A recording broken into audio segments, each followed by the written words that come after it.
unveiling the stories and people that make our town so unique.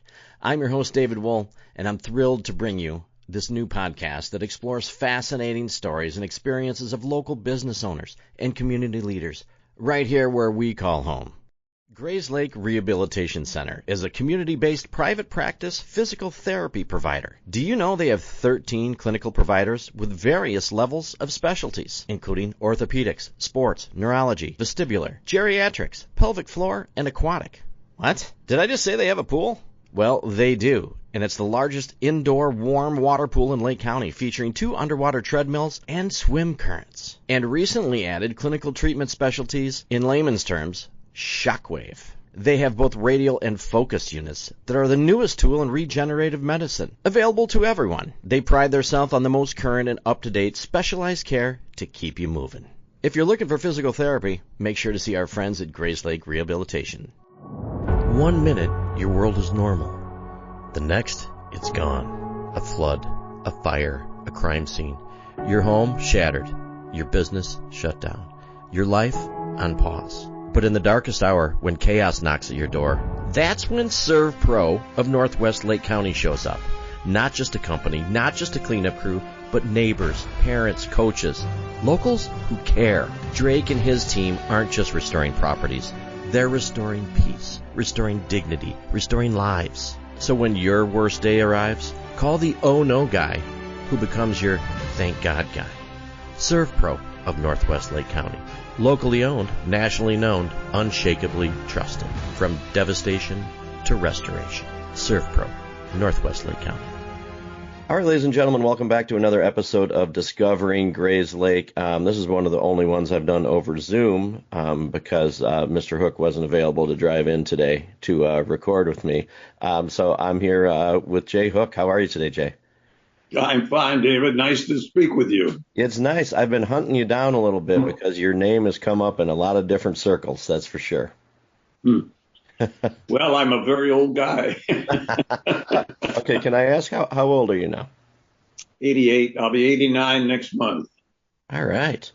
Fantastic. And you're not living around here anymore. You're we live in northern Michigan. I don't know if you know where Traverse City is, but it would be about opposite the other side of Lake Michigan from Green Bay. Okay. Nice. There's a peninsula here called Leelanau Peninsula, and we live on that peninsula. We have a farm there. Beautiful. Kind of relaxing, huh? Well, it is and is not. When I say a farm, it's a fairly big piece of property, and it's user friendly for grandchildren and now great grandchildren. Beautiful. All right. So when I first reached out to you, it's funny because we're trying to gather stories of Grayslake and find out, especially residents that live here now or maybe not know a lot about the past and preserve some stories that I think this wonderful town has produced. So you got to see a lot of those firsthand. Good. Okay. So were you let's talk about childhood, first of all, because I know that you went to high school here, but tell me where you were born and where raised. I was actually born at the hospital in Waukegan. Okay. My mother's side of the family, they came from Sweden and settled in the northern part of Lake County there on farms. And then she married my father, who was also had come from England, I think, his family. Okay. And they had a place up. Their names were Doolittle. I don't know if you remember the story about Jimmy Doolittle, but that was he was one of the first pilots that flew over and bombed Japan in World War II. Then he became general of, I think, of the Air Force in Europe and other places. Wow. So, and then that family, they got married and my father opened a drugstore in Grayslake, Illinois. And then he sold it and in the early 40s, and we moved to Aurora, Illinois, just south of Chicago. And then we moved back to Grayslake again after 3 or 4 years. I was just a little boy. And my dad opened another drugstore called Cease's Drugstore in Grayslake. and he had that until he passed away. Wow. And that was right on Center Street, right? Right in It town. was, yes, yes. Wow. So as a little boy, did you spend some time there? Oh yeah, yeah, yeah. It was a great place to grow up. I went to the grade school there, which was up through eighth grade. And the guy that was the principal was a guy by the name of Len McCain. Okay. And he was also the basketball coach. But he played a part in my life. He helped me get into Northwestern University. And then when I was playing professional baseball, he had gone to Brea, California, just south of LA. All right. And when we'd go in to play the Dodgers, we'd always contact each other, and I'd get together with he and his wife and go out to eat or whatever. But he was the initial kind of influencer on my life, I guess. Looking for a car dealer that actually feels like your hometown? Welcome to City Chevrolet of Grayslake, where the vibe is friendly, the pressure is off, and you'll always be treated like family. Meet Anthony Scala. He's just not the owner. He's a guy that grew up in the car business, worked his way from porter to owner. Anthony believes in people first. That's why City Chevy sponsors your kids' teams, your town events. And matter of fact, this show, they give back every chance they get. Anthony thinks that the experience of buying a car should be fun. No pressure, just honest people who care. Whether you need a new Chevy, a quality used car, or just service you can trust, City Chevy is here for you. Come visit City Chevrolet of Grayslake right off of 120. And thank you for sponsoring our town, our stories, our voice. Let's get after it, Grayslake. Wow. Okay, so where was the Grayslake grade school then? Was that where it would have been right? Well, let's see. Is the Chevrolet dealership still there? Oh, no. But so Lake Street and Route 120. Yeah, right. Yeah. So which would when I grew up it was called Lakeview School. I think. Okay, but is there still a school there now? There is. It's Christian Academy right now. Christian Academy. Westlake Christian Academy is right there. Okay. Yeah. Okay. And so you went to grade school there, and then you went to obviously the high school. Right. And the principal at the high school at that time was a guy by the name of Larry Broush. Larry Broush. And there were a number of coaches there that were guys that had come back from World War II and been in duty around the world. And they were just terrific. The number of coaches, Pat Rooney was the football coach. Paul Subject was the baseball coach. Walt Nessheim, I think, coached some basketball. And it was just a great group of people. Yeah. Oh, so what was it? I know that. When's the last time you were in Grayslake? Do you know how long it's been? It's probably now been 3 or 4 years. Okay. So you got to see how things have changed. What did you think when you came back into town? Well, there was a lot that changed, but a lot of stuff I recognized. We used to live right on Front Street or whatever that where all the stores are. Okay. Is that still called Front Street or Center Street where all the stores Center are? Street. Right. Yeah, right down the middle. Yeah. Center Street, yeah. And if you went to the west end of Center Street, before you came to the road that goes north and south, and our house was right there on Center Street. Wow. And my dad's store was only a block away. Wow. So, and it was not very far to the high school. No, we can walk right down there. Right. Okay, so growing up here, I always like to hear stories of so what did you do as a kid when you have the drugstore? So what did you do for fun as a kid around here? Oh, well, I actually lived first before my folks bought that house, and it was my grandparents' house on Center Street. But I lived over on is the lumberyard still there? It is not. Not. Okay. Do you know where the lumberyard used to be? I sure do. Hook's Lumber, right? Yep. That was my uncle. Your uncle. And then just south of the lumberyard there was American Legion post. And then just south of that American Legion post, we lived in a house on the corner, where, I don't know, it's Seymour or something like that. Wow. Okay. So your uncle who owned Hook's Lumber, what was his first name? Everett. Okay. So he had the lumber yard, and your dad had the drugstore. Right, right. Wow. And an interesting story about the lumberyard. When I think I started working at that lumberyard when I was maybe in eighth grade or seventh grade or eighth grade, Okay. putting up nails in the room. They'd come in big kegs, and my cousin and I would put them in bags. But then we moved on to, as we got into high school, I worked there every Saturday. And you know how everybody now goes to weightlifting places and, physical fitness places and all that. Well, growing up through the lumberyard played a good part of my athletic prowess Okay. because my cousin and I, my cousin John, and he's passed away now, I think, we would unload railroad cars because they'd pull the railroad cars right in the building, and there'd be sheetrock or cement or whatever, and we'd unload the rail cars, and then they also delivered coal, and so we had to shovel coal, and we did a lot of work. Sounds like it.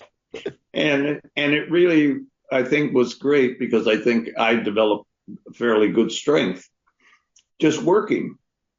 And there was an old Norwegian guy in that lumberyard by the name of John Olson, and he loved baseball, and he loved the Boston Braves before they moved to Milwaukee.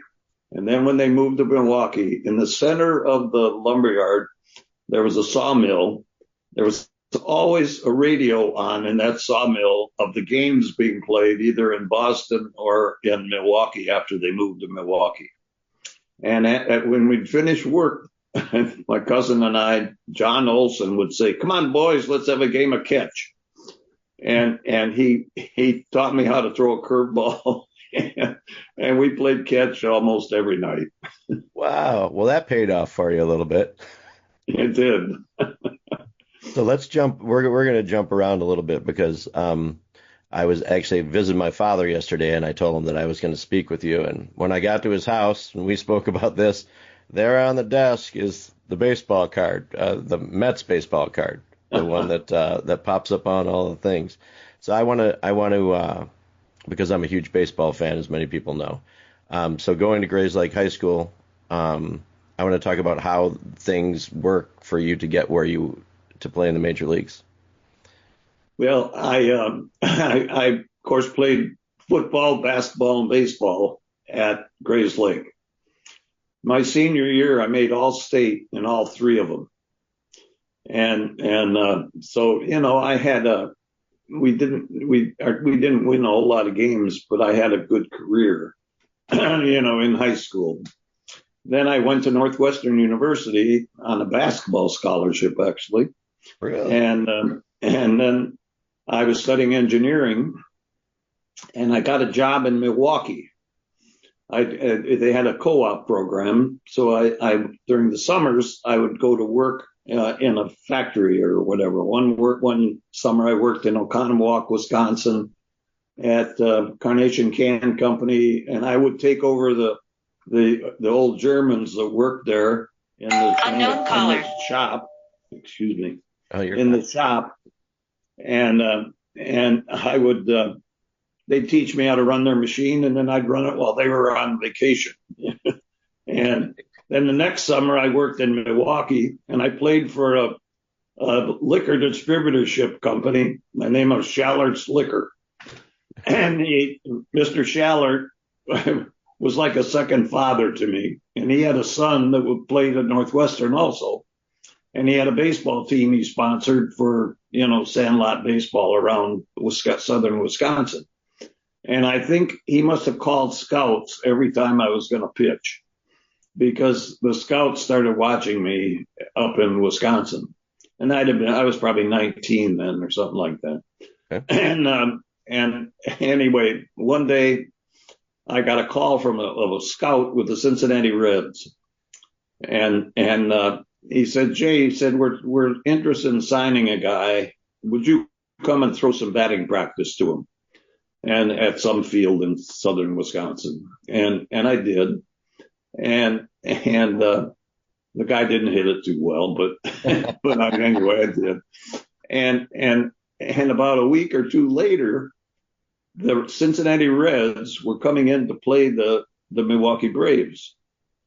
And this scout called me and he said, Jay, would you come out and work out at County Stadium?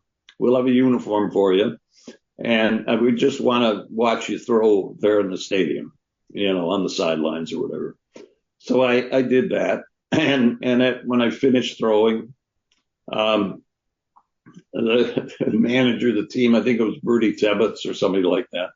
And he said, Jay, would you fly back to Cincinnati with us tonight and throw batting practice to the Reds tomorrow afternoon? And I said, gee, I don't know if I can do that. I have a job. And so I called the guy I worked for. I was doing drafting and stuff that summer. But when I called him and I said, I've had this opportunity to go to Cincinnati. Would it be okay if that must have been a Thursday because I would have had to work on Friday. And he said, oh, no, that'd be fine, Jay. Just take the day off, So I flew back to Cincinnati with the Cincinnati Reds team on their company plane. And I threw batting practice to the Reds the next day. And I could throw pretty hard so I had to throw batting practice to this group of Ted Kluszewski and Wally Post and all these guys who were with the Reds. Wow. And we finished that, and I think the general manager of the Reds was a guy named Gabe Paul, I think. And he said, would your dad fly down here? I said, well, he has a business. I don't know if he can get off because he's a druggist and he's the only pharmacist in the place. So I called my dad and he agreed to fly down to Cincinnati because I was too young to sign a contract, I guess. Okay. And so they offered me a bonus to sign with the Cincinnati Reds. And if your bonus was bigger than 20,000, you had to go right in the major leagues at that time. And so about 2 weeks later, the general manager and a couple other people came to Grayslake, and they came to our house and had a contract for me, and I had to sign that. My dad had to sign it, and then I had to go right with the Reds that September. Wow. And so I pitched a couple games in relief. But the interesting part was, and this just occurred to me just recently, did you see when the Cubs, I think, were playing the Braves at the county stadium? There was a guy throwing 102, 103 miles an hour. Jason Mizorowski. Okay. Yes. and I was watching him throw. And I don't know how hard I threw back then, but it was pretty hard. And I thought, there he is on that mound. He's 20 years old or 21 years old or something like that. I thought the last game of the season, the manager said, Hook, you're the starting pitcher tonight against the Milwaukee Braves. And the Milwaukee Braves had clinched the pennant. And that was, they had Hank Aaron, Henry Aaron, and all these different players that were terrific players. And so here I was a few weeks before I'd gone there for a tryout. Now I was the starting pitcher on that game. It was the last game of the season. And I pitched 5 innings off that mound. And I came off the mound in the 5th inning. And Bertie Tebbets said, kid, you're too young to pitch a no-hitter. I'm taking you out of the game. Oh my God. Because I hadn't given up a hit.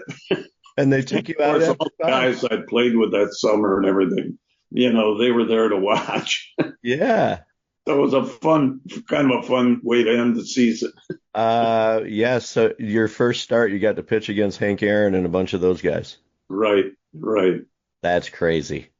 That is. And the next year they changed the bonus rule so they could send me out to minor leagues. So that summer, my wife, I got married that winter too. And we went to Nashville, Tennessee. Okay. And we were there for part of the summer. and I got called up at the end of that year. And then the next year, I got sent to Seattle, which was AAA. So we were both out, my wife and I, and we had a son, and we were in Seattle for the early part of the summer. And about the middle of July, the guy that was the manager of the Rainiers there in Seattle got called up to be the manager of the Reds. And I was having a pretty good year in Seattle, and he called me up to the major leagues. And my wife and our son flew back to Chicago because my wife was from Evanston, so she could just go to their house. And I drove from Seattle to Chicago in like 18 hours because I didn't hardly sleep. I'd sleep a couple hours in some little town or something. And when I got there, the manager said, "You're starting tomorrow." That was the first game I won in the major leagues was after I'd driven 18 hours from Seattle. That's great. We're taking a quick break just to say hello because everybody knows Nano, and Nano knows real estate. And actually, I believe that's the name of her Instagram page. So if you're looking to buy a home, sell a home, or know somebody in the market for a home, contact Nano from Baird & Warner. She's a Grayslake girl helping out Grayslake people. The Grayslake Chamber of Commerce isn't just networking, it's opportunity. Members get exposure through local events, online directories, and social media, plus access to exclusive resources that help businesses succeed. Make new connections, grow your brand, and be part of the events that bring our town together. Learn more and join today at grayslakechamber.com. The Grayslake Chamber of Commerce, the new wave of business. This is Bob Churchill. I know you are always there for your family, caring for your children, your spouse, and even your parents. But in critical times, will you be able to make decisions that assure the best result for your family? A power of attorney may be necessary if on behalf of a loved one you need to talk to a doctor, a bank, or the college infirmary. A power of attorney may sound daunting, but the lawyers at Churchill, Quinn, Hamilton, and Van Doncelar can easily create this document for you. We are right here in Grayslake, supporting the community for over 122 years. Reach out to us at grayslakelaw.com or call us at 847-223-1500. Whether you need a power of attorney, a will, or legal help with your business, we'll take care of you so you can care for others. Go to grayslakelaw.com today for more information. Have a wonderful day, and now back to the program. I loved Wrigley Field. I really loved the pitch there because there are a couple of reasons. But back then, I don't know if it's still true, but the Bears played in the same stadium as the Cubs, and so they didn't have the mound was just a mound, and all other parks the mound was tapered down to the baselines. Right. And when you'd stand on that mound at Wrigley Field and the back was fairly close to the, home plate, right, and you felt like you could throw the ball through a wall, because you felt like you were up pretty high. Yeah. And and so then from then on, I was in the major leagues. Wow. So that was with Cincinnati. When we spoke before, because I know that the card I have for, how did you get to the Mets? Well, this ties in with some people that were Len McCain, who'd been the principal and the basketball coach at the grade school, went to Brea, California to take a job as superintendent of schools. And whenever we'd go to the LA, I'd get together with him and his wife, Helen, I think her name was. And while I was out there, he asked me if I'd come and speak at one of the schools he was head of, which I did. And that was about the middle season of 1961. And for some reason, he didn't know this, and I guess I didn't either, but they had a epidemic of the mumps going around at that school. I contracted the mumps, of all things. And it just knocked me out. I was weakened and all my glands were puffed up and so I was out of baseball for a couple of weeks during that. But, then when I came back, I really wasn't too good. and the Reds went on to win the pennant that year. And so I was with the team, and I pitched some, but I didn't have a good year. And I ended up pitching a little bit in the World Series against the Yankees, but the Yankees won. And we were driving home because I was going to grad school at Northwestern studying engineering. And our son had, by then we had a daughter too. And we had the two kids. They flew back to Chicago with Joanne's parents. And Joanne and I drove back to Chicago because I was going back to grad school. And we were thinking about Indianapolis, and we were listening to the radio, and they were talking about the new Mets team, and they said, these are the players they've drafted. And they called my name. And I didn't even know that I was on the draft list. But they and the first thing they did was get a hold of me to, get me a exam again to see if I'd recovered from these bumps. But so I was drafted by the Mets, and that would have been before the 1962 season. Right. And then so I went to spring training with the Mets then, and Casey Stengel was the manager. And I looked at that team, when I got to Evanston, and I looked at who they had drafted, and they had a lot of players from the Dodgers, the old Dodgers, and the Yankees, or not the Yankees, but the Giants. And we were going to play in Polo Grounds, which had been the old park in New York. And so anyway, that winter, I just was with the Mets now. And then I went to spring training with them and became one of their starting pitchers. Wow. And I actually, when you were saying baseball cards, yeah, I still get probably 20 to 30 letters a month with baseball cards in them asking me to sign the baseball card. And a lot of them want me to also put down first Mets win, because I pitched the first game that the New York Mets won in their history. It was in Pittsburgh. I think I got one or two hits also. Oh, you were batting too. Right. Wow.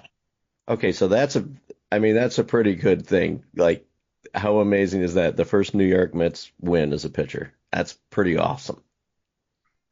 Yeah, we'd lost, I think, 9 games in a row to start the season. Oh, so you broke the losing streak. I had pitched once before, and we were leading, and I got taken out in the 8th inning with the lead. But then in the 8th and 9th, the relief pitcher gave up a couple of runs. So it knocked that one out. I didn't lose the game, but I didn't win it either. Right. And then, 4 or 5 games later, then I pitched in Pittsburgh. And if they'd have won that game, they would have set a record for most wins at the start of the season. Really? And we'd have set, if we'd have lost, we'd have set a record for most losses at the beginning of the season. And that year we lost 120 games, which was a record.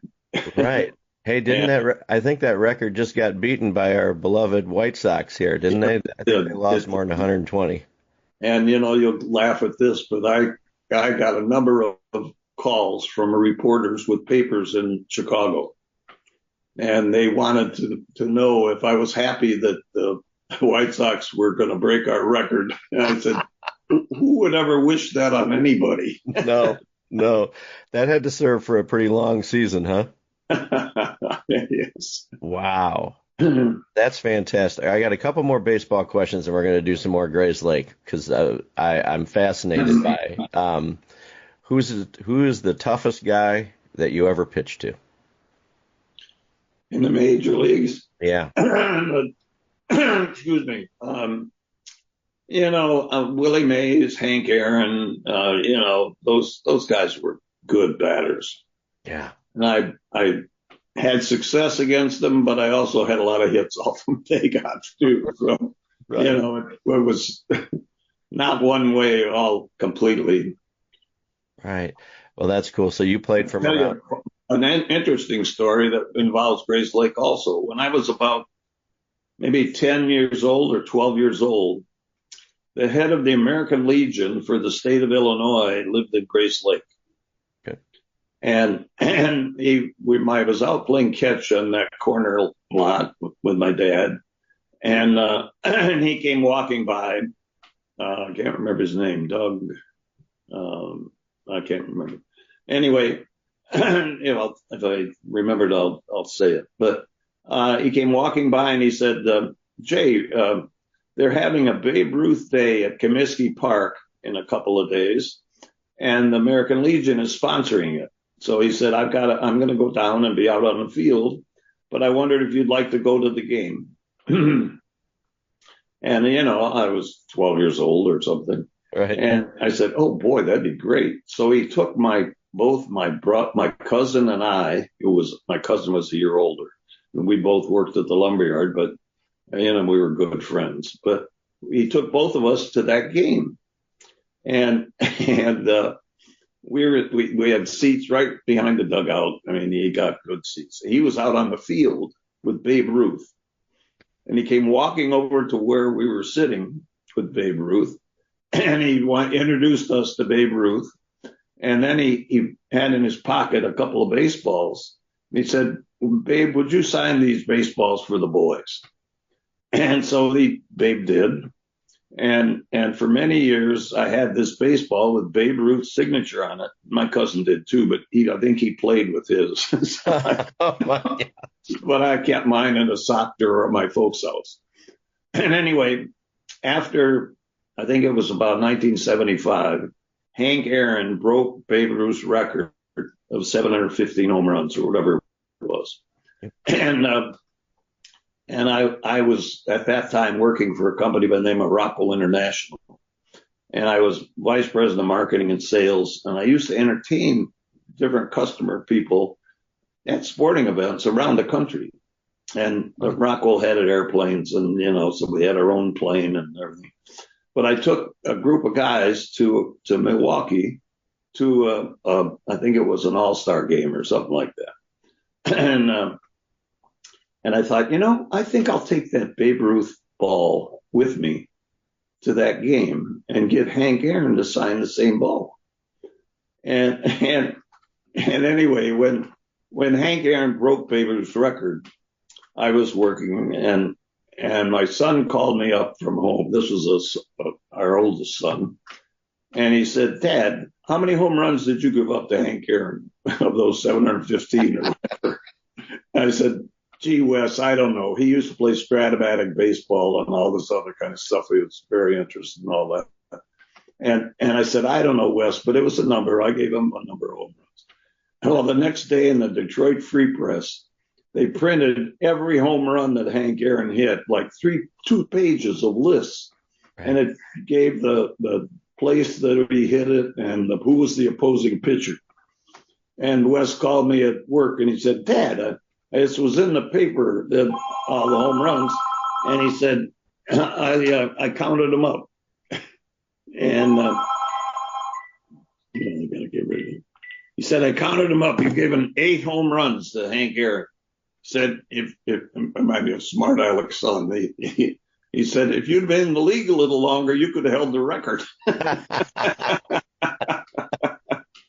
But anyway, I took that ball to Milwaukee with me that night. And I went in the clubhouse because I knew where it was, of course. And I knew Hank. I didn't know him well, but I knew of him. And I went up to him and said, hey, babe, Hank, would you sign this baseball? He said, oh, sure. And I said, have you signed many of these? And he said, well, yeah, I've got a few, not many. And of course, that was like, in what year would that have been? Maybe 1974 or something like that. Okay. And so I just kept the ball. So I had this ball. And my son lives in Austin, Texas now. He's an AI kind of guy. And he was coming up to visit. And I said, Wes, why don't you bring a briefcase with you? Because I don't want you to tuck this ball in your luggage. And you can just keep the briefcase with you on the plane when you go home. Right. And, I looked up what that ball may be worth now, and it was a lot of money. I would assume so. Wow. So he still has the ball? Well, it's our son has it. Your son has it. It's Wow. out in Austin, Texas now. Wow. That is crazy. What a cool thing. Just to say that you got to meet Babe Ruth other than anybody else. That's And pretty. that was because of Grayslake. See?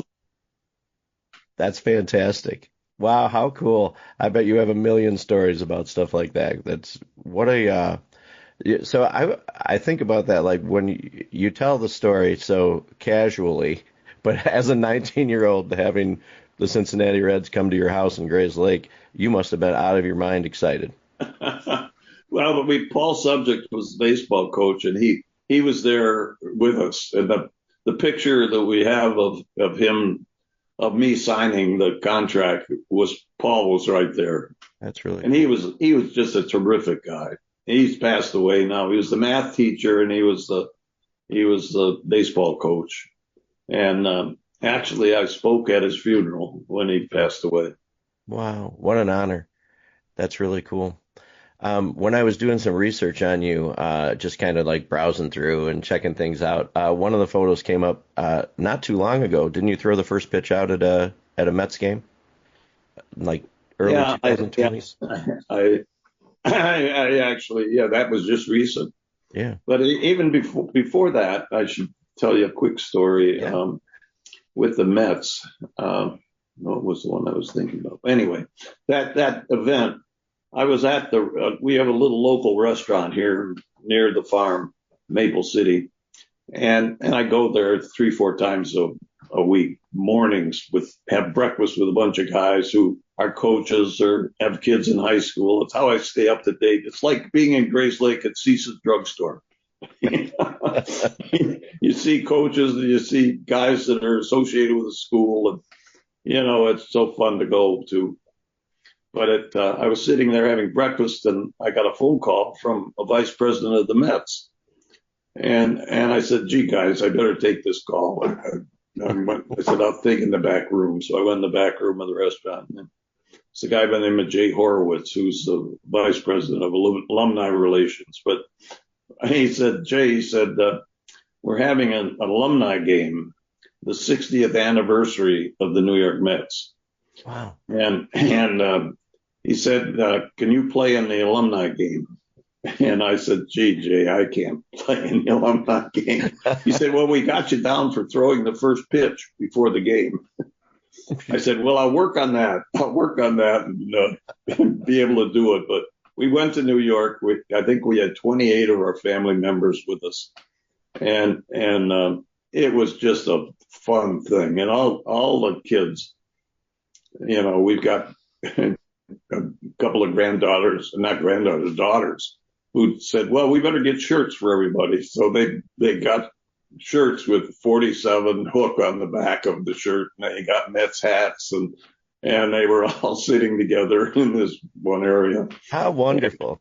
And it was the kids all, they never had been through this stuff, Right.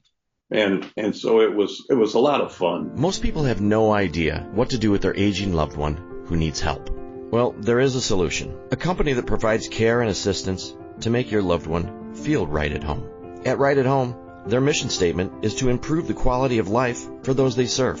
They offer extensive services: personal and companion care, safety supervision and transportation, fall prevention, dressing and bathing assistance, medical reminders, meal prep, hospice support, ambulation support, stroke recovery, Parkinson's support. The list goes on and on and on. If you have an aging loved one that needs help, call Right at Home. Most people prefer to age in their home rather than moving to an assisted living or nursing home. Right at Home can make this happen. Contact Right at Home at rightathomennlc.com or give them a call, 847-984-0103. Now back to the show. Oh, I bet. I want to go back to one thing that you said because how did you meet your wife? You said she was from Evanston and you were at Northwestern. Was it a college thing? Yeah, she just walked by here. I better not tell the real story. I have my own version. She has her own version of this story. Maybe we should get both and make sure so we could differentiate what the truth is. Well, she was from Evanston, and her her grandfather was a doctor in Chicago. Okay. And they had a summer home at Grayslake, which is just up north, a little east of Grayslake. Yep. And so in the summertime, she would come up because her grandmother would come up for the summer to this home on Grayslake. And Joanne would come up and live with her and watch after her. And Joanne that summer was teaching swimming to handicapped children for the Red Cross, because Joanne was good at swimming and horseback riding and other things. And one day, John and I, my cousin, were delivering lumber in the lumber truck, and we came roaring around one corner just before we got to the lumber yard, and there was this old green Cadillac sitting in the middle of the road with both doors open and 2 or 3 kids on each side of the car. And of course, they blocked our way of getting back to the lumberyard, but we hollered at them and said, "Get that thing out of the," we were pretty obnoxious. And, Yes, they were.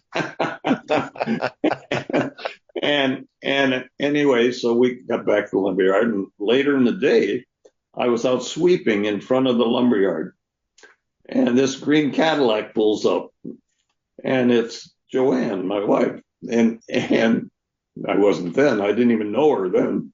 And she pulled up and she said, "Say, I understand you and your brother go to Northwestern."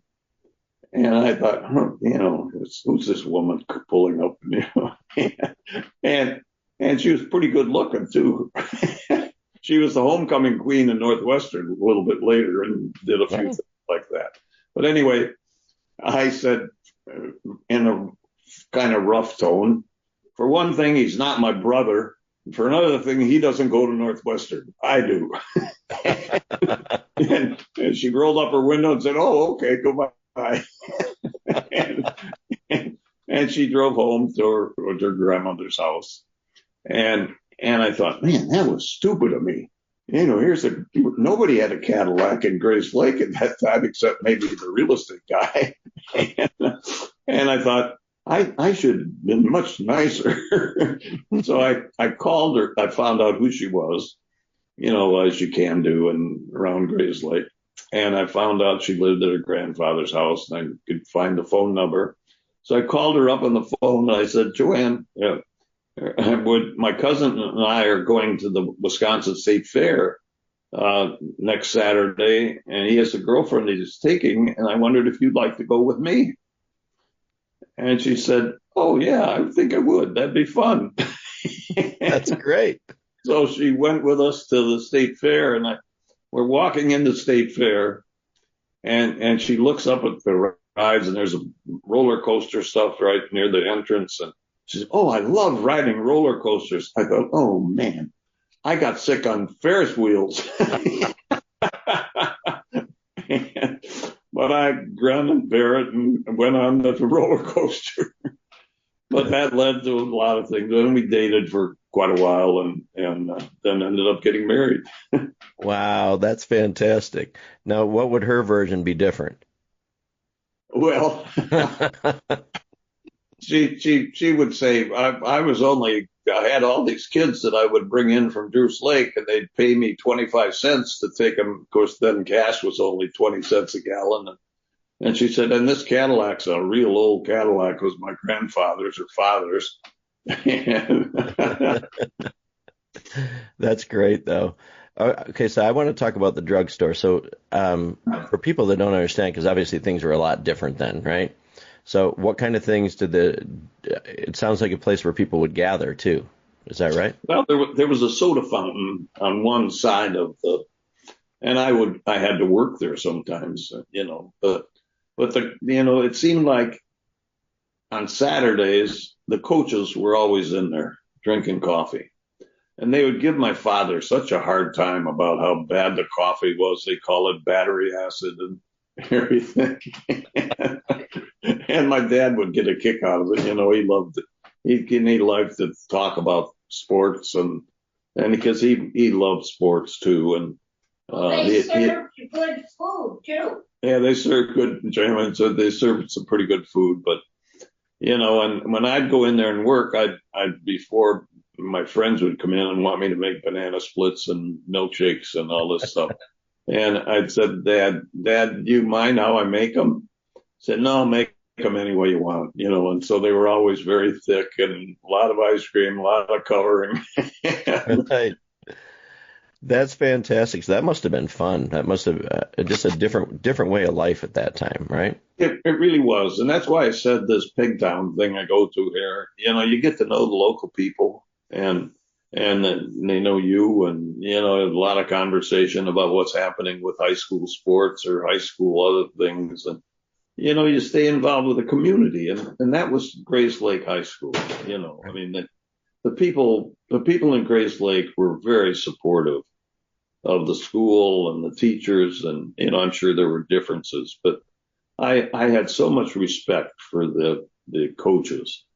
Mm-hmm. And I'll tell you a funny story one time. The coaches were not easy.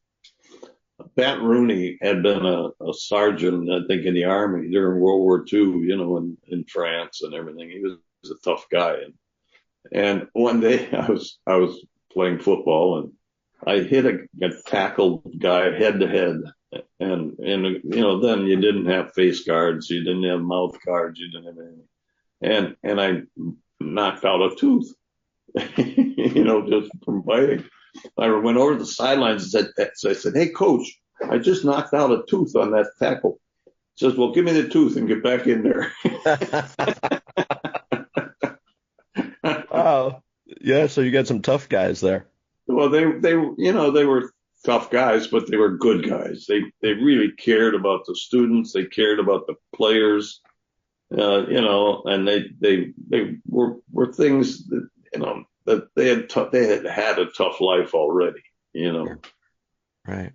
Tell me some things that you did for fun here, especially, on that one road there. Any stores or places that you used to hang out that you have fond memories of?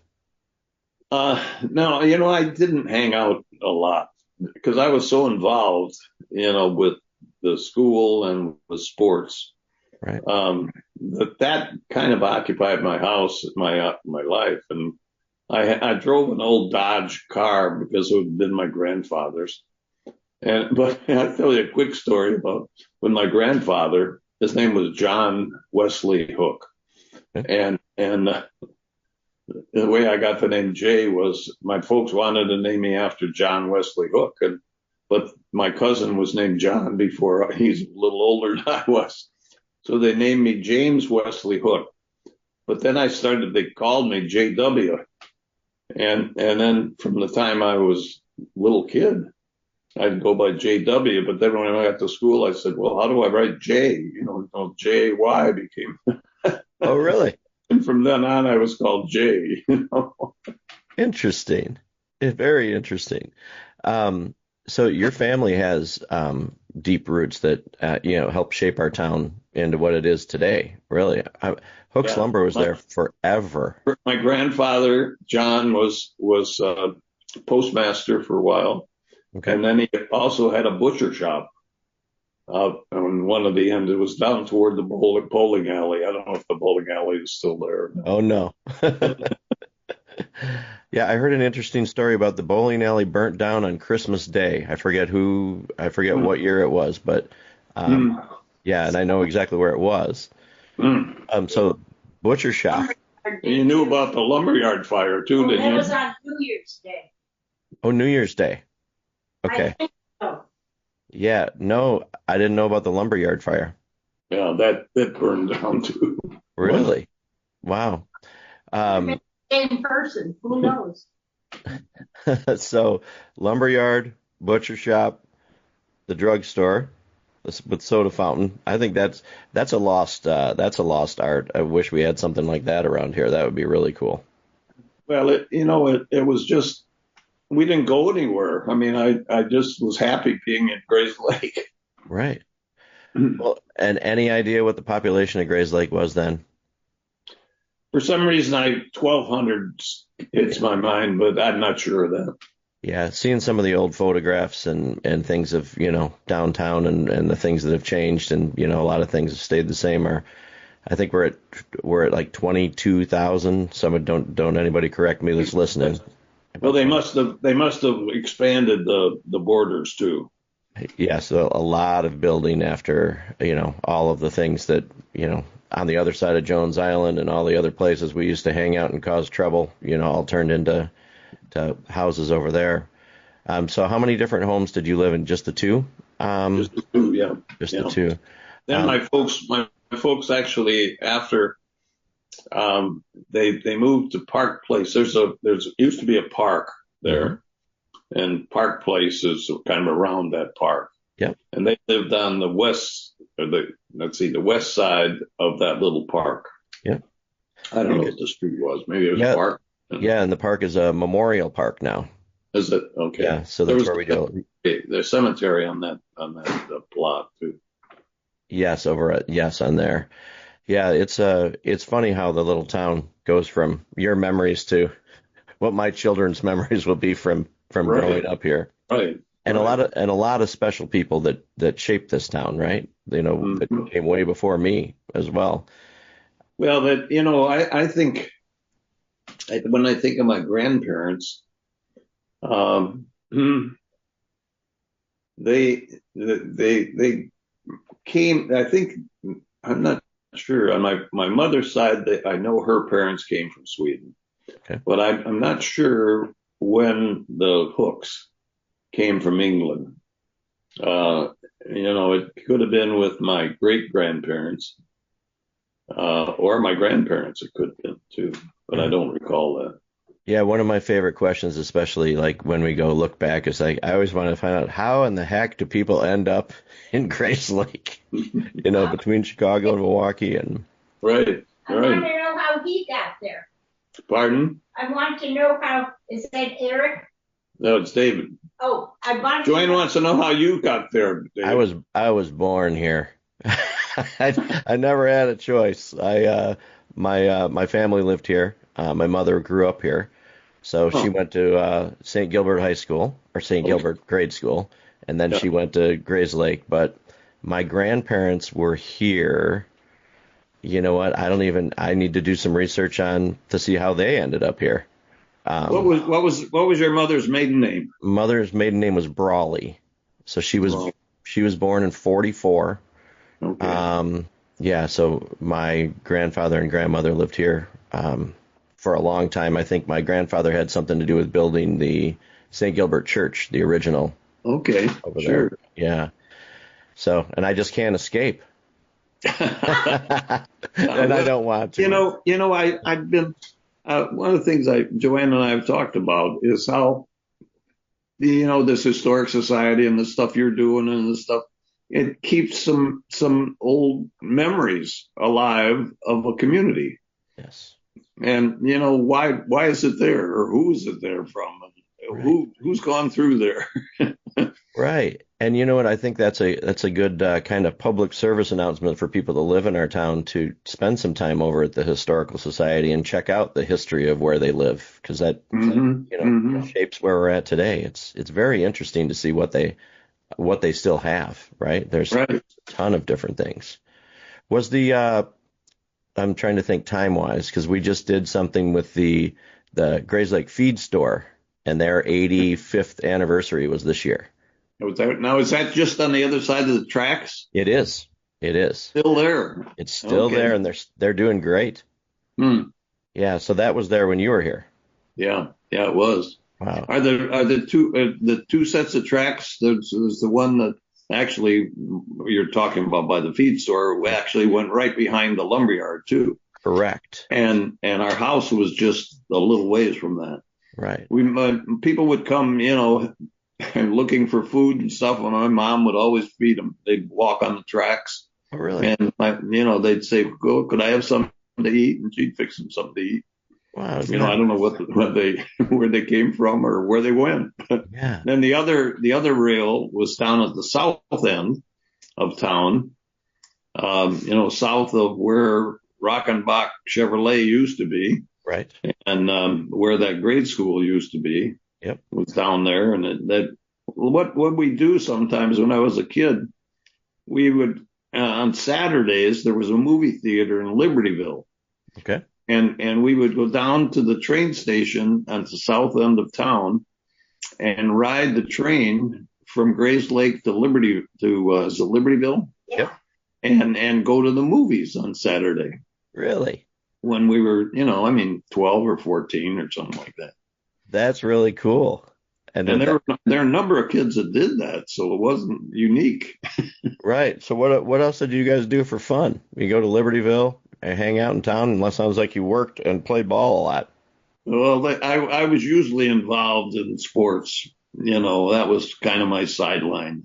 And when I wasn't doing that, then I was probably working at the lumberyard. Right. So you came from with pretty good work ethic too. With you guys seem like you're always working. Yeah, we did a lot of that. Yeah. And especially in a small town like this, it's interesting because I can't even imagine what the surrounding towns look like at that time.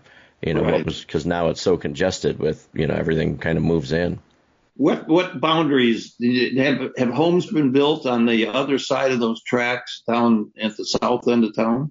South end of town on where the railroad station is at the south end. There's actually a townhouse community that's on the other side of the tracks there that's called Village Station. Yeah, okay. So there's really nothing actually from there all the way like Allegheny Road that runs all the way down. So there's just that form of houses. To see like how far back we lived in a little thing where I'm actually sitting at today. It's called Avon on the Prairie. Was only we were one little circle that was the only thing that was passed in between Center Street and Washington Street because the college is just east of here, like College Lake County. But there was nothing out here. We were the only subdivision out here at one point.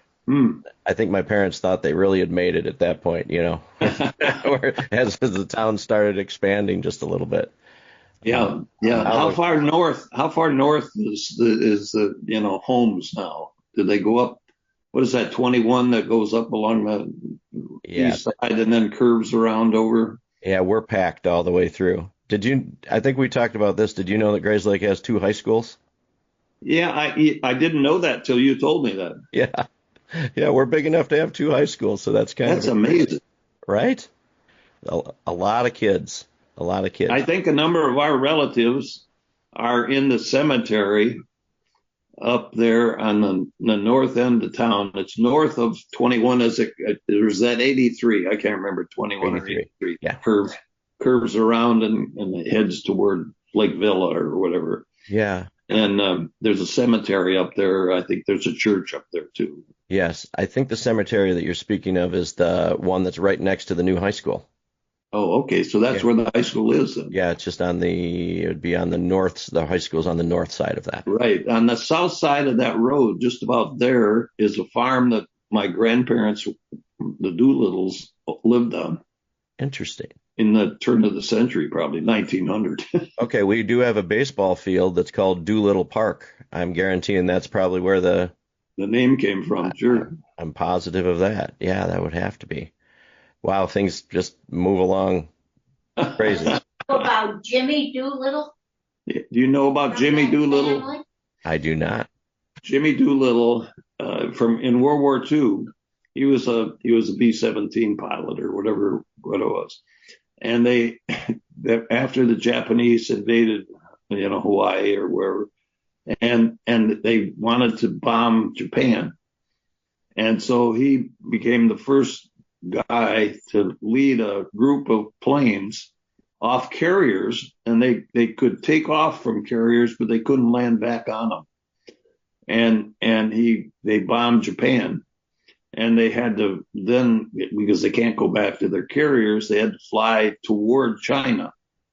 And a lot of them crashed along the Chinese border and that sort of thing.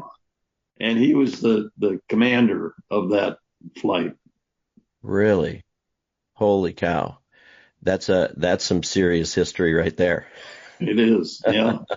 So what did you do? So you get done with playing baseball, and it sounds like you're you like to learn because of your education. So what did you do after you were done with baseball? What did you decide to do for a career after that? Well, I've had 4 careers. All right. I just gave a talk at the hospital not long ago. I had to prepare for it, so I was just a little out of that. But Okay. my first career, of course, was sports, baseball and basketball, and I played, I think, a little over 5 years in the major leagues, and maybe a total of 7 years in professional baseball. And I kept going on to grad school, got a master's in engineering. And growing up, I liked to play with cars and soup them up and make them go a little faster. And back then you could do that. Now it's too technical. But so I decided to go into engineering, but I went to work after baseball with Chrysler Corporation, and I got into advanced product planning, and it was helping design and, determine what cars were going to be 2 or 3 years from now. And that was just a great job. And I had a guy I worked for who was just a terrific guy. He was just Bert Ebi, and he really helped my career because I'd sit in a bullpen area, and he had an office outside, and we'd talk about, what the dimension should be inside of a car. The H-point couple, it's called, and the ceiling height and all this stuff. Well, I became the expert on that just because I studied a lot and talked to a lot of people about it. And so whenever there was going to be a new car presented up to the executives, which was 2 floors up from ours, he'd say, "Jay, why don't you go up and make the presentations?" But he could have done it, himself, but he always was looking how he could give me exposure. And I got exposed to a lot of the executives within Chrysler.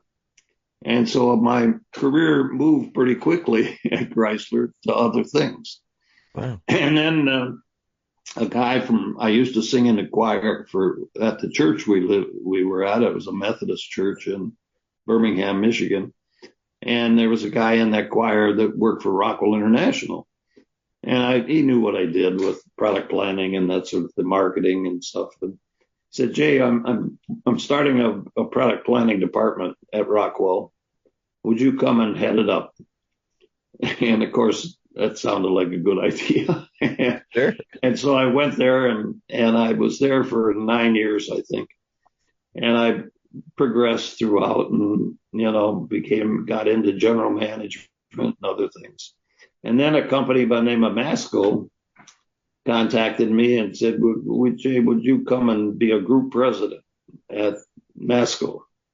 And where I had a number of companies that reported to me. And Rockwell was the same thing. I'd gotten promoted to be a group vice president, it's called then, but where I had, 5 or 6 companies that I looked after.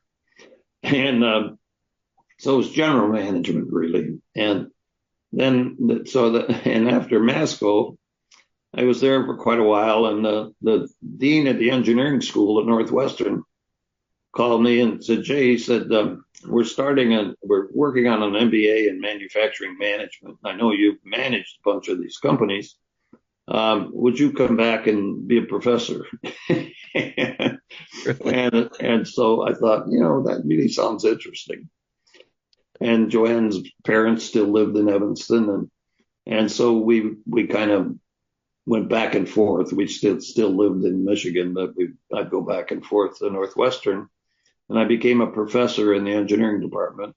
Wow. And then I also got to I started volunteering at a seminary that was next door to the engineering school, because we had a son that was becoming a minister. And so I started doing that, and they finally, after I'd been doing that for a while, and I was chairman of that board for 5 or 6 years, and they gave me a doctorate from the seminary. And so, I had that education stuff. Yeah. And the dean of the engineering school he was a good friend. And one day he might have sister that was going to the University of Wisconsin, and she went through all this academic stuff and became an assistant professor and a minister and all that. She had to go through all these steps to become a full-time professor. And and one day the dean of the engineering department came in my office and said, "Jay, we're making you a full professor without tenure." I called my sister and said, "Joy, you told me this was hard to do." Wow. But anyway, so then we kind of thought we bought a place up here in Michigan, and we were spending more time up here, so I decided to retire from that. And then we moved up here, and I had the opportunity to meet some really interesting people throughout my careers. And I met a guy by the name of Edwards Deming. Well, Edwards Deming, there's what's called the Deming Awards in industry. But one day the vice president of Ford called me and he said, "Hey, Jay," he said, "Edwards Deming is coming over for supper tonight because he doesn't like to eat in restaurants." So this guy was head of quality for Ford Motor Company. So I went over. I said, "Yeah, I'd love to meet him, you know." And I went over and I sat with him. It was just he and I and the Ford guy and their wives. And I said, "Dr. Deming, how did you get involved in Japan?" And he said, "Well, after World War II, MacArthur in about 1947 called me and asked me to come over to Japan and study our rice production in Japan because I wanted to improve it so we could take better care of Japanese people."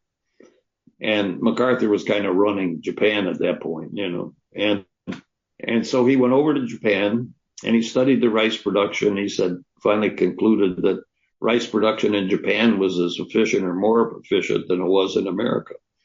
But anyway, then in about 1952, the Japanese government called Dr. Deming back over to Japan.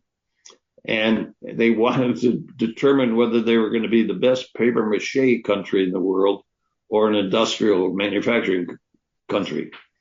And he went over and he got them interested in statistical analysis. And that's measuring all the different processes and having a way to do it. And so there's a Deming Award in Japan for outstanding, you know, manufacturing companies. But then in the 60s and 70s, when I was meeting with him, he was now doing that with American industry, particularly the auto industry. And that's why he was at Ford doing that stuff.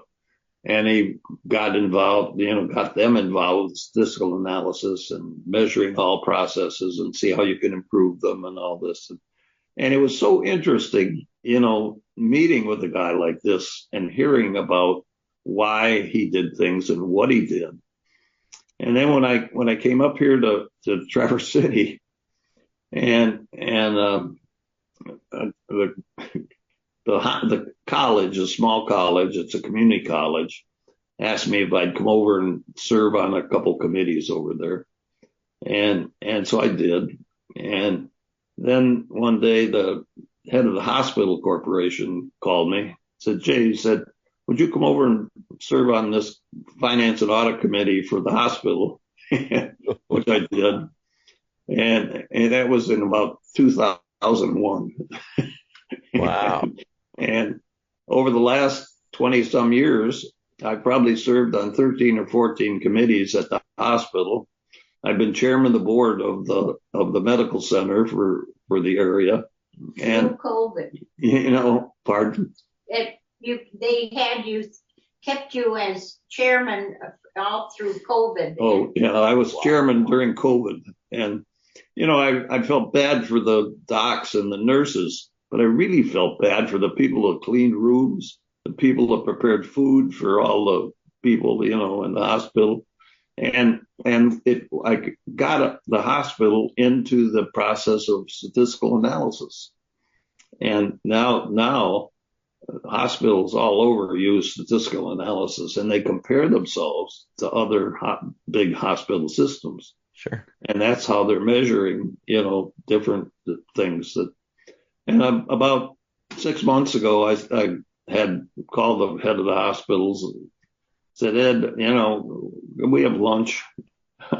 You got to start getting younger people in here. And so I kind of backed away from a lot of these committees now at the hospital because I'll be 89 next month. Wow. I have one last thing. Going back to basketball, did you tell him you played basketball against Wilt Chamberlain when he What? Now you guys are just making stuff up. No. Well, when Will Chamberlain, when he was a freshman in college, went to the University of Kansas. Okay. And when he was like 7'1", but back then, he bulked up when he went to the pros. Right. But back then he was pretty thin, and he was 7'1" or 7'2", and he could run like the wind. Right. And Northwestern played against Kansas, the first game that Will Chamberlain played in college. He scored 52 points against us. And we had a center that was 6'10", but he couldn't stop Chamberlain. Well, near the end of the game, we went into what's called a zone press. And the zone press is you put one person each quadrant of the floor, and one guy chases the ball. Well, I was the guy chasing the ball. And I was like 6'1", 6'2", and I could jump pretty good. And they brought Chamberlain up to half court. And they threw him the ball, and he's holding the ball like this. And I was maybe 10 feet away from him. And I thought I can knock it out of his hand. And I went running at him and jumped as high as I could. He didn't move. He just raised his hand. And I hit him right in the bicep. I thought, at that point in my life, I thought, hey, there's guys a lot better than I am doing stuff. Wow. Okay, that is an awesome story. So you played basketball at Northwestern for how long? Well, in 2 years, you couldn't play as a freshman. Okay. Back then, freshmen didn't play in the Big Ten. But then I played my sophomore and junior year, but then I signed to play pro ball at the end of my junior year, so I couldn't play athletic sports anymore. You were supposed to be. I was going to be the captain of the team, too. Oh, really? So that wasn't a big decision for you, though, right? That was No, but, I wanted to get into baseball. So yeah, that must have been such an exciting journey for your family and for you, like kind of surreal. I'm sure now looking back, after all these years, it's got to be just one of a really cool highlight of your life. Yeah, and it's been fun throughout because I've met so many interesting people. Right. And played against so many really good people, good guys. Right. And, it's guys you read about, or, you used to read about it. They're all old like me now. They were guys that were terrific. David, he sounds like a really nice guy, which he is most of the time, but he had to have police escort twice while he played basketball for Northwestern. Okay, I got to hear about that. Or Well, I had to have police escorts to get off the floor. Okay, why is that? Oh, because one was at Wisconsin, and the first half, this guy scored quite a few points. And the halftime, the coach said, look, I want you to guard him the second half. Well, I did everything I could do. I played between him and the ball all the time. And he's not a very nice guy at times. and he didn't get the ball for quite a while in the second half, and they had all their offense set up for him. Right. Anyway, he came up behind me and hit me with his fist from behind me.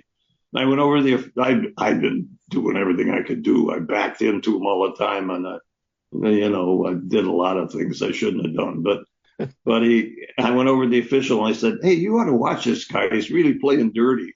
He tried to do it again. I was looking for it, and the ref saw it and called a technical on him and threw him out of the game. Really?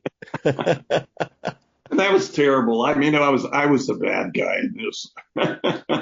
See, the truth comes out, and it only took your wife to bring it out of you. Well, how fun. That's fantastic, though. What an exciting. I love that you come back to your experiences and the thing you've done, because it all comes down to people, right? And Yeah. the great people you've met, and the people that you honor by saying the people who have helped you, all along, from baseball all the way through, the rest, your 4 careers. Yeah. And people can make a difference for people, it's, and you see, and I look at the success I've had in sports or baseball or working. There are people that can influence your life very easily. Right. And it's the attitude that you develop with people, I think, that's important. Absolutely. David, how did you get into writing, or is this just a sideline for you? Oh, I always say this is something that I've dedicated a lot of time to, that I hope we're expanding to different communities to tell people's stories. It's something I have a lot of passion for. So it's basically I do this and a lot of video work. But this is really my passion and I'm honored to speak with you today too, Jay, because for you to take the time out to tell the story, and people around town here will get to hear some good history and immortalized stories, right? Because when we're not around anymore to tell them, it's nice that this recording right here will last forever. Well, I was writing down some of the people. Yeah. And when I think of people in Grayslake that really had made a difference for me in my life, Yeah. I was just writing down there Len McCain, who was the principal of the grade school and the basketball coach, and I was just in grade school then, and then through freshman, Paul Subject, the baseball coach, math teacher. And people like that, the Larry. Oh, Larry. I can't read my own writing. I have the same problem. But there was just so many. Pat Rooney, who was a football coach, and just a neat guy, but a hard-nosed guy, but really a terrific guy. Walt Nessheim, Larry Rouse was the president of the school. That was his name, Larry Rouse. For many years, and I mean, that school was a new school when I went there.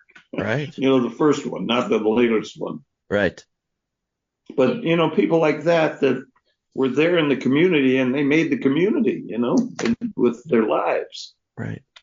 Yeah. And back to those are the people that make a difference, right? That have obviously had a huge impact on your life. Right. And everything that you did. Which I think is.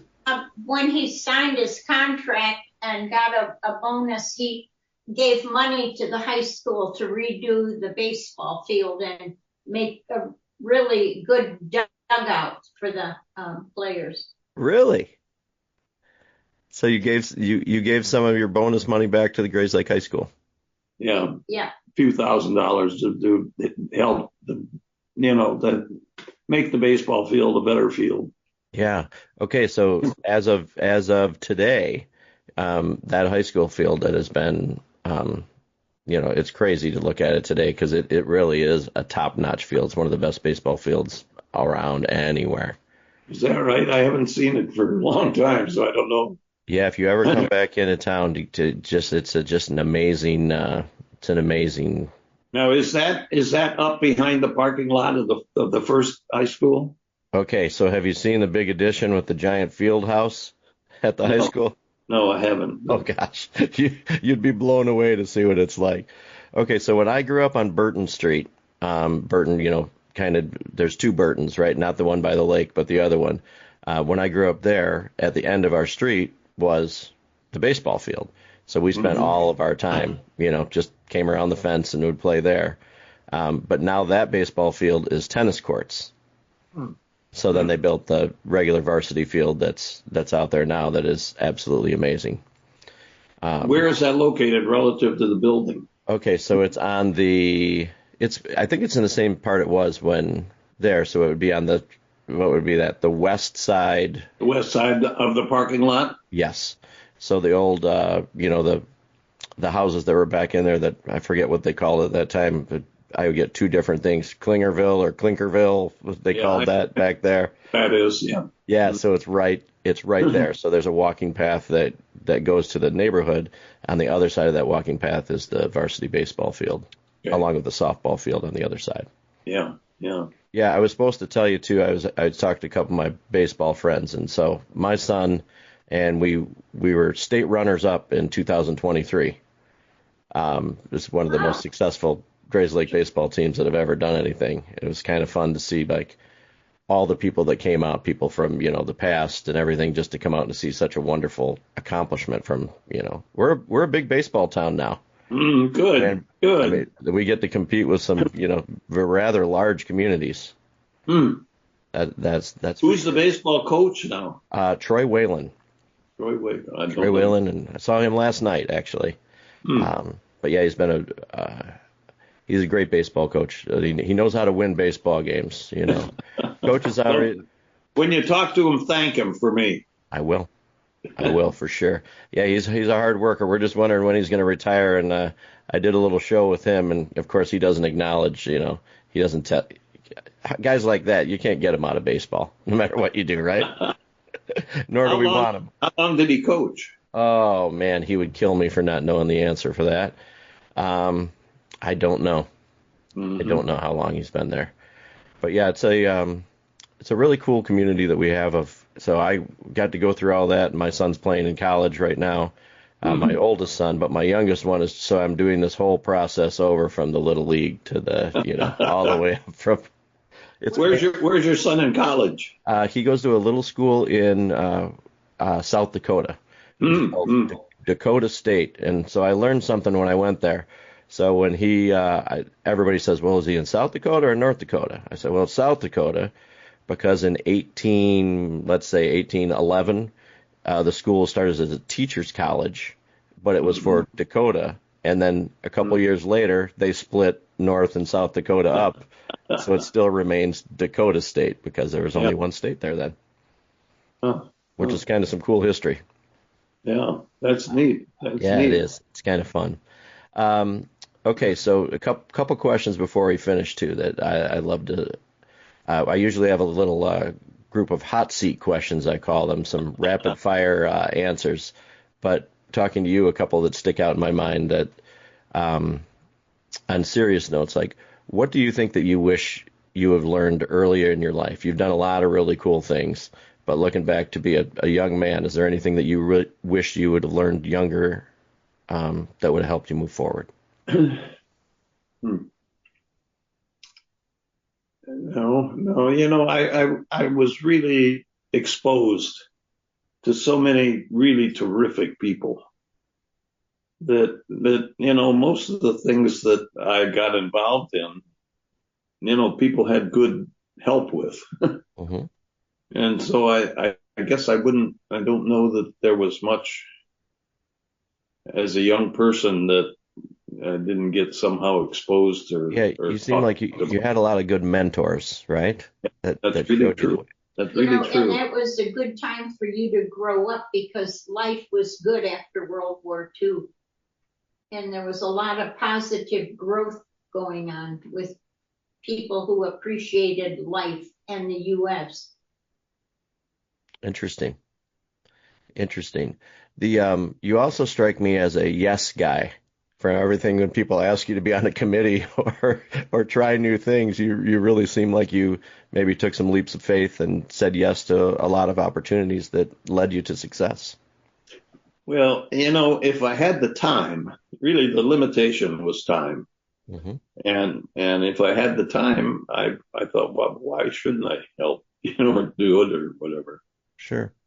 He had leadership qualities that were sort of innate in him that you don't appreciate thinking you're striving toward that, but people could see that in him.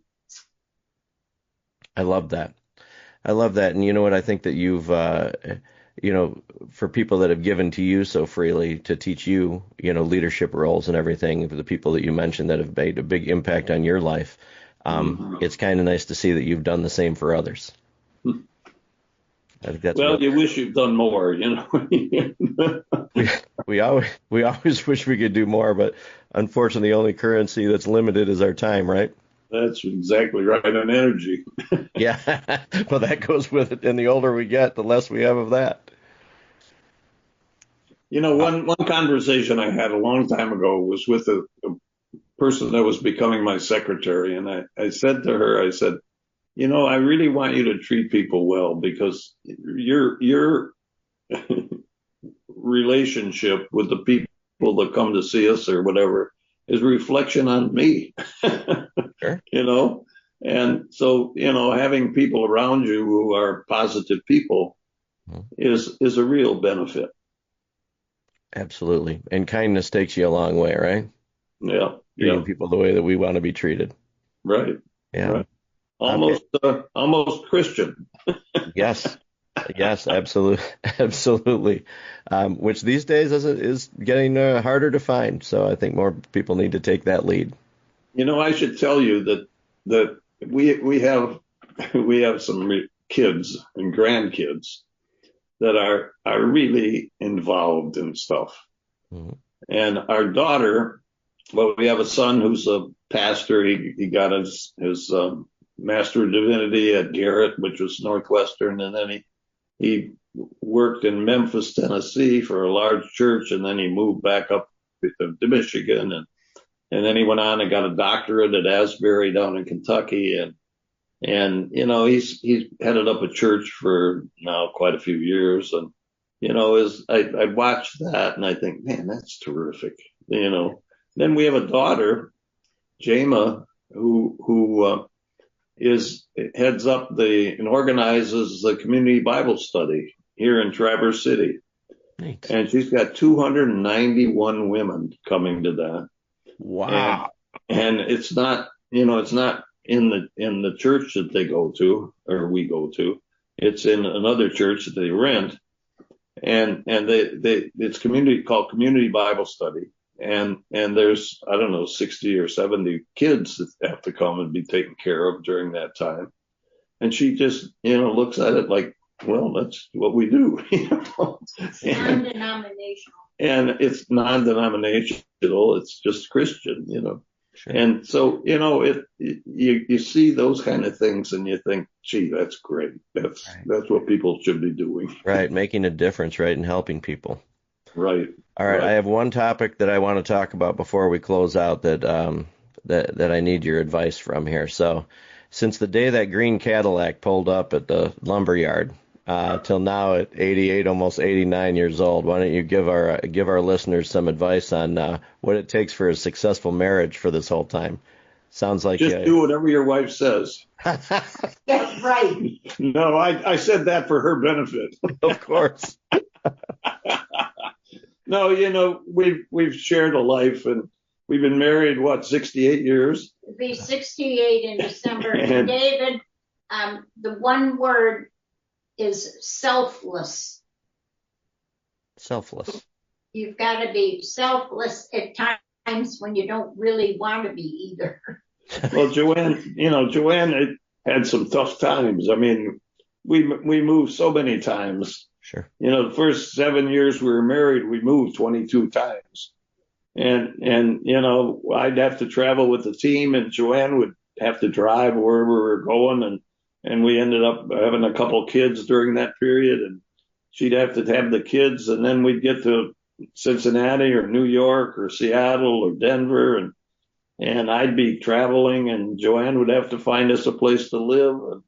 And, I mean, you're fortunate when you have a partner who's, really involved and doing a lot of things. Yeah.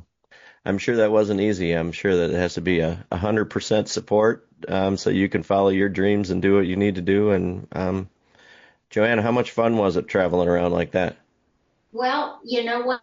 We were very young, and you can do anything when you're young and strong and have a lot of energy and you want to be successful in what you're doing. So you just do it.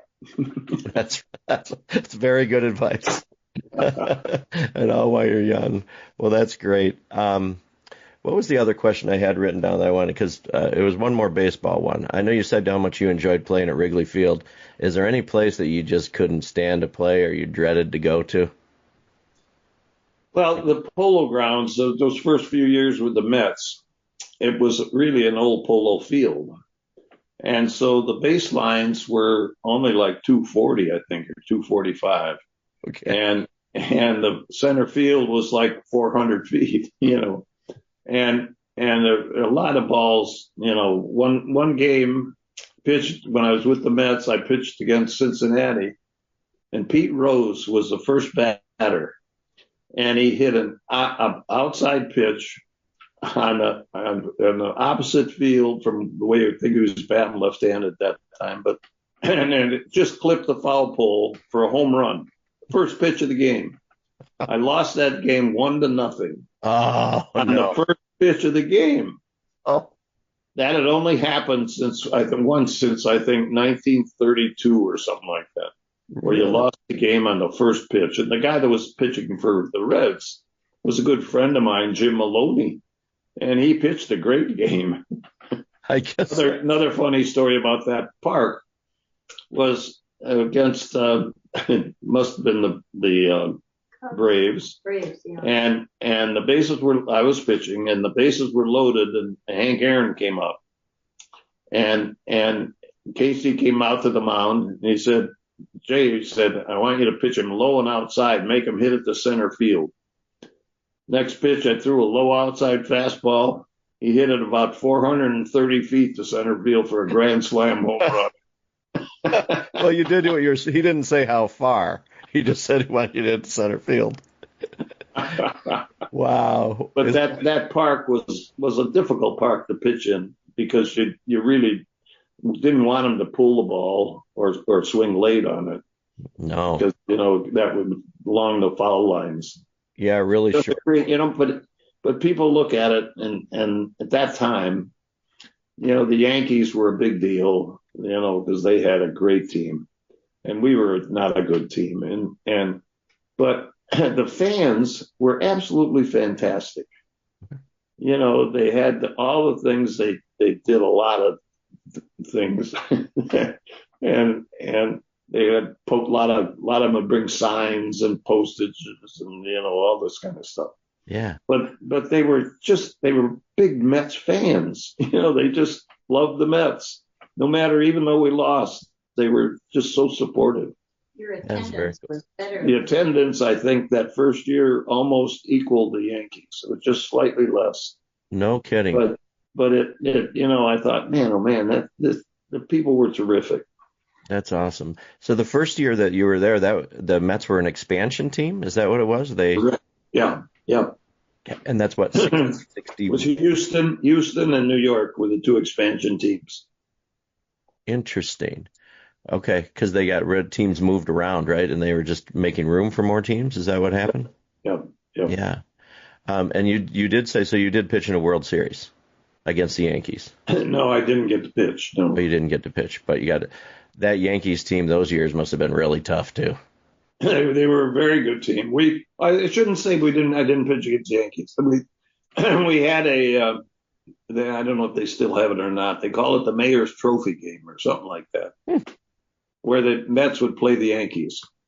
And we went over. The first time we did that was at Yankee Stadium. So the Mets went over to Yankee Stadium and played the Yankees. And I was the starting pitcher for the Mets. And I was out in the outfield before the game, and I was talking to a couple of the Whitey Ford or a couple of the other Yankee guys. They said, "Man, we've never heard noise like this."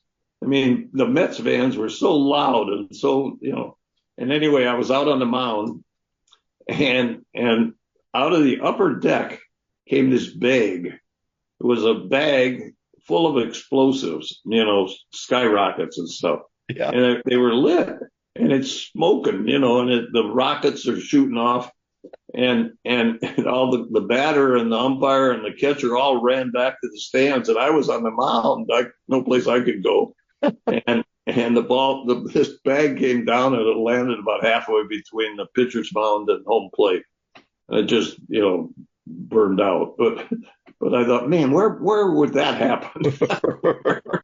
You can't even make that up. And you struck out Mickey Mantle.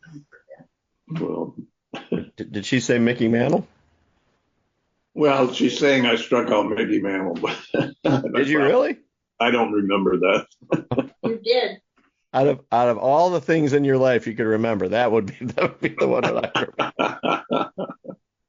Well, that's fantastic.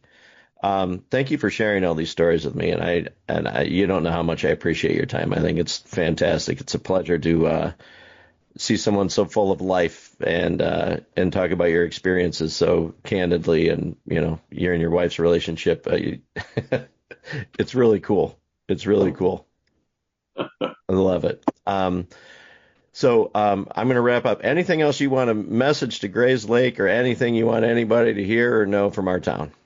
No, just keep up what you're doing, man. I'm just really impressed with what has been happening with Grayslake. I mean, I up here, we're surrounded by little towns where we live. This place we live it's called Bohemian Valley, where this farm is. In the 1850s, people from Bohemia, which was part of Czechoslovakia, came to Chicago, and then they sailed up along Lake Michigan on sailing ships. And right just north of where this valley is called Good Harbor Valley. And they got off at Good Harbor Valley and walked down this valley. There are a lot of little lakes up here, just like Lake County, where you are. And they came to this valley, and they thought, oh man, that's a gorgeous valley. So they applied to the government for land grants, 160 acre land grants, half-mile square. And they got them. And the original deeds were signed by Abraham Lincoln. And that's the valley we live in. We bought this farm back in 1986, I think. Cool. And redid the house, so it was livable, and they were redone different things. Well, we just love it here. The color now is turning spectacular, and it's a neat place to live, but the area has become much more populated since we've been up here, because people from Chicago, Detroit, during COVID, people could work from home, so they started buying places up here, and they'd come from Indianapolis or New York or Detroit or Chicago or and buy places up here because they could work from home with their Zooms and computers and stuff. Yeah. Wow. Yeah. So the bigger things get, I think it's important to remember the little small town roots, because small towns, I think, what makes America so great. Yeah, that's really true. And something I actually worry about is, the big mail order companies. Actually, I understand the computer has really driven a lot of this, and iPhones and everything else, but I worry about the small businesses, because I feel that's what kind of built North America. Sure. So different towns like Grayslake that have a history of successful growth. And, I know you've got a lot of people from Chicago and Milwaukee probably that have come down to your area or up to your area. And just like Joanne coming out from Evanston, with their grandparents. Sure. And it's great. I don't know how you could grow up in a nicer place than Grayslake. Very well said. Very well said. Jay, thank you so much for your time. I really appreciate you very much. Good. Yeah, and thanks for the wonderful stories. And my dad says he wants to mail you a card to get autographed from you. After I told him a little. On the outside, put something because I get so many. I've got a whole bunch of them here I've got to do. But the local postmaster here They know me, of course, because I have a post office box, and I got a box just because I didn't want to put our home address on it. Right. But now, most recently, I've been getting so many of these letters are coming to our home address. Really? Well, it's probably because of the internet and it's easy to find things these days or something. I don't know. Right. But that's got to right. kind of be cool and an honor, especially at 88, to have letters still coming celebrating your success as a young man. Well, one of the fun things I do, David, is we've got 13 grandchildren, and our 13, they're all older now. They're in their 20s and 30s. But when one of the best things we did in our life was we had what we call kids camp, and we would let 7 kids come one week and 6 the next week.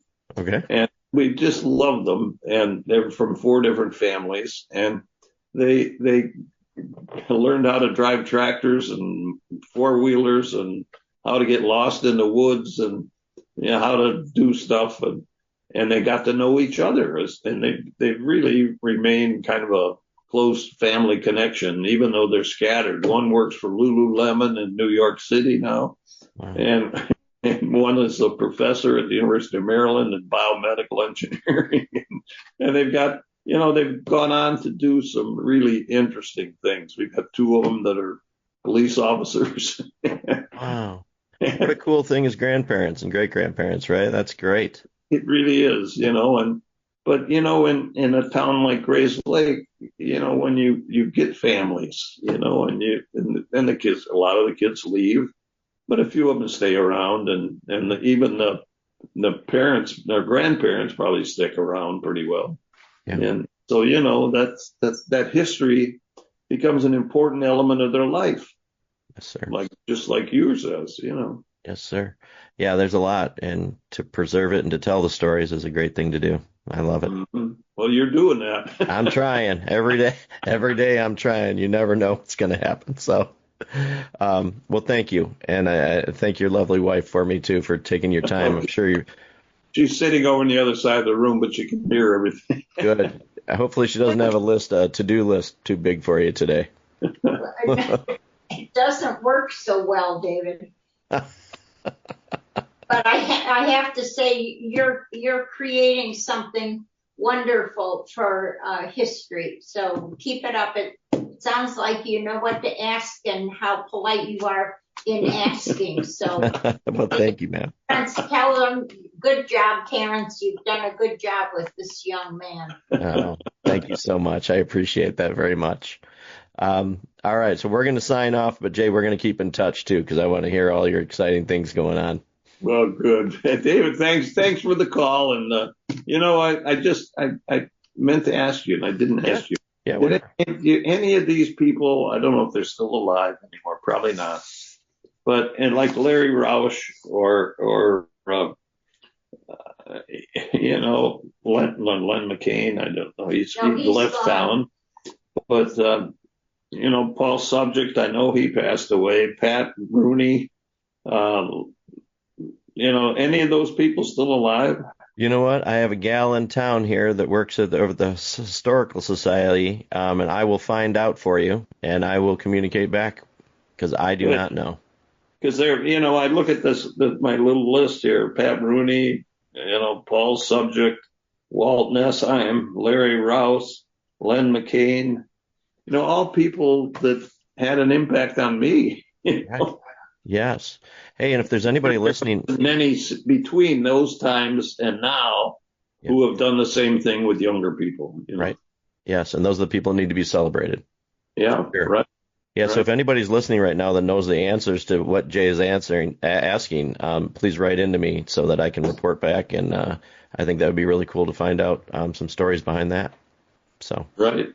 Awesome. Well, David, good to speak with you, and thanks for asking all your questions. Oh my gosh, thank you, sir. And Grayslake, wherever you guys are listening today, whether you're on Apple, whether you're on Spotify, whether you're watching on YouTube, wherever you're at, do me a favor and hit subscribe, because that way our town gets to meet a new person that's shaped our community every Tuesday, and we've done it for about the last 150 Tuesdays. So I think. Wow, Yeah, that's great. yeah, it's crazy. It's crazy. But I think it helps bring our community together to hear the stories of the past and maybe some new people that come to town.